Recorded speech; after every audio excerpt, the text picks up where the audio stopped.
दोस्तों, आप सभी को ज्ञान मीडिया की ओर से राधे राधे और वेलकम।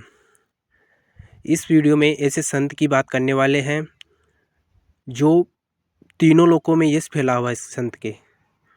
और कलयुग में इस संत को कौन नहीं जानता, सभी जानते हैं, देश विदेश में सभी जानते हैं इस संत को। तो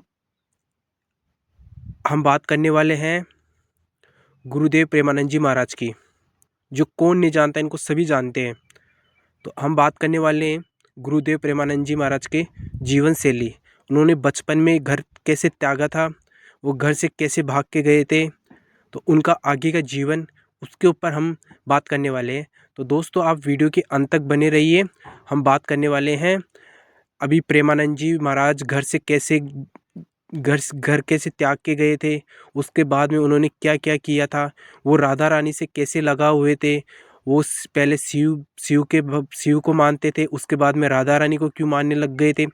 तो दोस्तों, आप वीडियो के अंत तक बने रहिए। हम वीडियो स्टार्ट कर रहे हैं। दोस्तों, पहले गुरुजनों को याद कर लीजिए।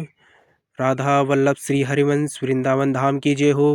गुरुदेवों की सभी की जय हो। संत ब्रजवासी संतों की जय हो। वृंदावन धाम की जय हो। जय जय श्री राधे श्याम। दोस्तों, हम बात करने वाले हैं गुरुदेव प्रेमानंद जी महाराज की। गुरुदेव प्रेमानंद जी महाराज बचपन में ही, उनके पिताश्री जी थे, वो भक्ति के मार्ग पे चलते थे। वो ब्राह्मण परिवार से बिलोंग करते हैं और उनके पिताश्री जी शास्त्रों का, सभी का उनको ज्ञान था। वो गरीब परिवार से हैं गुरुदेव प्रेमानंद जी महाराज। उनके पिताश्री जी खेत में काम करते थे। तो उनके पिताश्री जी उनको बचपन से उनको भक्ति के मार्ग की ओर रास्ता दिखाते थे उनको। तो वो बचपन से एक भक्ति के मार्ग की ओर पहले ही चल रहे थे, वो भक्ति के मार्ग के लिए। तो वो क्या हुआ था कि 9th क्लास के अंदर, कक्षा 9th में वो पढ़ते थे। तो उनके घर में उनके ये सोच आई थी, उनके दिमाग में ये ख्याल आया था कि मैं पढ़ लिख के क्या करूँगा, मैं किसके लिए पैसा कमाऊँगा। मेरे मेरे बाप नहीं है, मेरी माँ नहीं है, एक दिन तो सब मर जाएंगे, तो मेरा कौन है, मेरा कोई यहाँ पे कोई नहीं है मेरा यहाँ पे इस पृथ्वी पे। तो उनके दिमाग में ये ख्याल चलने लग गए थे। तो ऐसे ख्याल आने लग गए तो बोले कि उनके मन में आया कि मुझे यहाँ से घर छोड़ के भागना पड़ेगा, भगवान के लिए मुझे दौड़ना पड़ेगा। यहाँ यहाँ मेरा कोई नहीं है, यहाँ सृष्टि में ये कोई नहीं है। तो उनके ऐसे ऐसे ख्याल आने लग गए थे।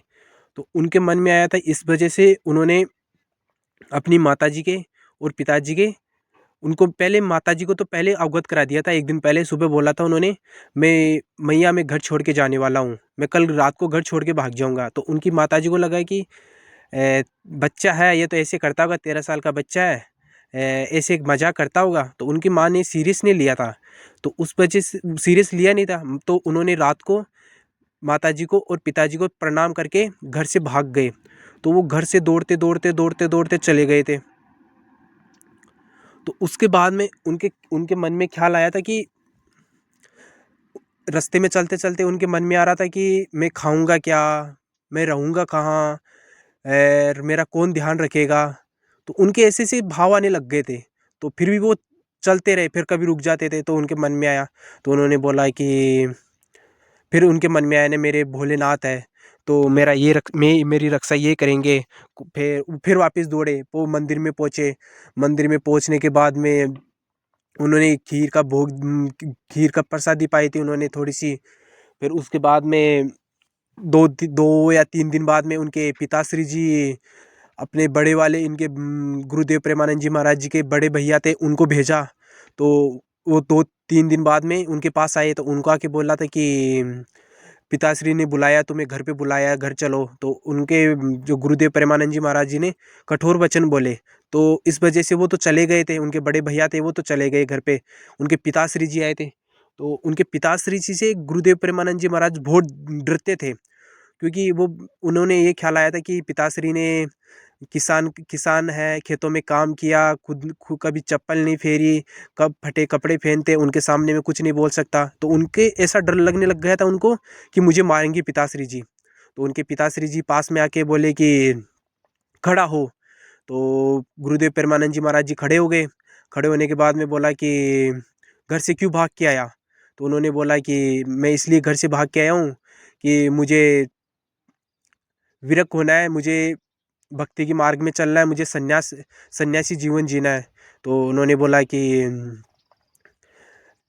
भगवान को बोला कि मुझे भगवान को पाना है। तो उन्होंने बोला कि भगवान को ऐसे पाते हैं क्या, गृहस्थी जीवन में नहीं पा सकते क्या? तो बोले कि फिर उन्होंने बोला कि मुझे सन्यासी जीवन जीना है। तो उन्होंने बोला, फिर उनके पिताश्री जी ने बोला कि ऐसे कोई भगवान को पा लेते हैं क्या? सत्संग, कीर्तन, भजन और ये तो मारा मारा फिरता रहेगा, खाने का पीने का कहाँ ठहरेगा, कहाँ रहने का कोई कुछ ठिकाना नहीं है, कहाँ मारा मारा फिरेगा। तो उन्होंने बोला कि नहीं, मुझे तो ऐसे ही। फिर वो रोने लग गए थे, उनके आंसू आने लग गए थे। तो उनके पिताश्री जी ने देखा कि, तो उन्होंने बोला कि बेटा मैं तुझे बोल रहा हूँ, जो तू मेरी बात याद रखना और कभी भी मत भूलना ये।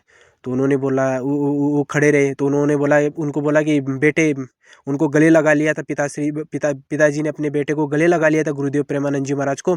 तो उन्होंने बात बोली थी उनके गुरुदेव के पिताश्री जी ने, बेटा राम राम ऐसे बोल के बोला कि बेटा इस मार्ग पे डट के रहना और वापस मुड़ के मत देखना, और मेरी बात याद रखना कि बहन बेटी की तरफ कभी भी गंदी नज़र से मत देखना, उनकी तरफ कभी भी मत नज़र मत उठाना। तो उन्होंने फिर उसके बाद में बोला बेटा कि चाहे कंकड़ हो, पत्थर हो, चाहे बंजर ज़मीन हो, तुम वहीं पे भी भजन करना, चाहे रूखा सूखा चाहे कैसा भी हो, पर भजन करना तुम्हारे है ना, उस रास्ते पे चलेगा ना तो भगवान तुम्हारे ऊपर है ना फूलों की वर्षा करेंगे, भगवान फूलों की वर्षा करेंगे। तो मेरी बात याद रखना। तो उनके पिताश्री जी ने ये बोला, वचन बोले। फिर उसके बाद में उनके पिताश्री जी घर आ गए, और उसके बाद में गुरुदेव प्रेमानंद जी महाराज को उनके पिताश्री जी ने, उनके सदगुरु थे, उनके पास छोड़ के आ गए थे। तो उनके सदगुरु जी ने इतने कठोर से इनको भक्ति मार्ग पे लेके चल रहे थे वो। इनको जो भी मिठाई वगैरह प्रसादी वगैरह आती थी तो इनको नहीं देते थे वो। तो इनको क्या है कि इनके भगवान प्राप्ति के लिए रास्ता तय करना था। तो इनको इतने, इनके गुरुदेव थे, इतने कड़े नियम थे उनके। तो इन्होंने कभी कभी तो भूखे भी रहते थे, कभी कुछ पाते भी नहीं थे। तो इन्होंने उस टाइम से उनकी वो हो गई थी, भक्ति के लिए मार्ग तय हो गया था। तो उस वजह से उनके फिर एक सप्ताह बाद में उन्होंने सदगुरु भगवान ने, इनके गुरुदेव के भगवान ने, सदगुरु ने इनको बोला कि जाओ गंगा जी में स्नान करके आओ, आपको मंत्र देते हैं। तो उसके बाद में मंत्र देने के शिव मंत्र दिया था उनको। तो उन्होंने बोला कि गुरुदेव ने सोचा कि अब मेरा ना शिव ही मेरे सब कुछ है, और अब इन्हीं पे मुझे चलना है। तो उनके सदगुरु ने बोला कि तुम्हें इसी मंत्र से जप करता रहना है, और इसी मंत्र तुम्हारा जितना जप करेगा उतने तुम्हारी आत्मा है ना,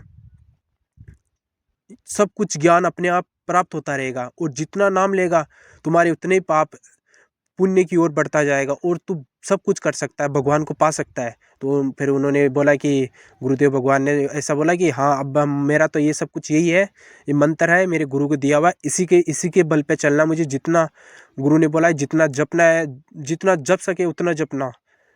तो फिर उसके बाद में उन्होंने आश्रम में दो साल तक उसी आश्रम में रहे थे, सदगुरु के पास में। उसके बाद में सदगुरु जी का, उनका निधन हो गया था। निधन होने के बाद में वहाँ से चले गए थे गुरुदेव भगवान।